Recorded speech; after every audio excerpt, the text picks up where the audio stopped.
मेरी उनसे अपेक्षा है कि 2 दिन के बाद अभी मंत्रिमंडल बनने वाला है। कल प्रधानमंत्री जी ने भी कहा है कि बहुत बड़ी जिम्मेवारी है, हम लोग इलेक्शन मोड में नहीं इमोशनल मोड में हैं। तो उसी इमोशनल मोड में मेरी आपसे अपेक्षा है कि भारतीय जनता पार्टी की लीडरशिप और नीतीश कुमार एक ऐसा स्वच्छ मंत्रिमंडल बनाएं जिसमें कोई दागी मंत्री न हो, कोई भ्रष्टाचारी न हो। जनता ने आपको सरकार बनाने का मैंडेट दिया है, भ्रष्टाचार करने का, भ्रष्टाचारियों को सरकार में शामिल करने का मैंडेट नहीं दिया है, भ्रष्टाचार करने का मैंडेट नहीं दिया है, लूटने का मैंडेट नहीं दिया है। तो मैंडेट बिल्कुल मैंडेट का सम्मान है। जनता लोकतंत्र है, जनता मालिक है, जनता ने जिनको सत्ता में बैठाया है वो सत्ता में बैठे, लेकिन सत्ता में बैठकर लूटने का मैंडेट जनता ने नहीं दिया है।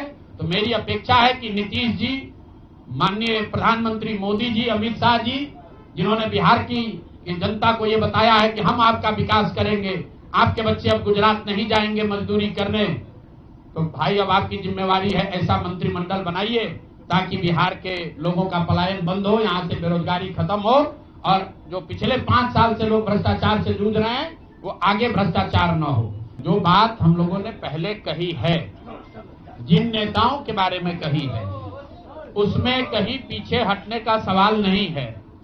मैंने आपको कहा था कि प्रेस के जरिए उसको बताया गया, ये अपेक्षा की गई कि सरकार में के जो मुखिया हैं उस पर एक्शन लेंगे, उन्होंने एक्शन नहीं लिया।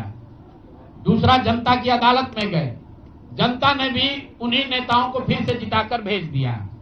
कई लोग जिन पर इसी जगह पर मैंने आरोप लगाया है, जिनके आरोपों की बात कही गई है, उनको जनता ने भारी मत से जिताकर भेजा है।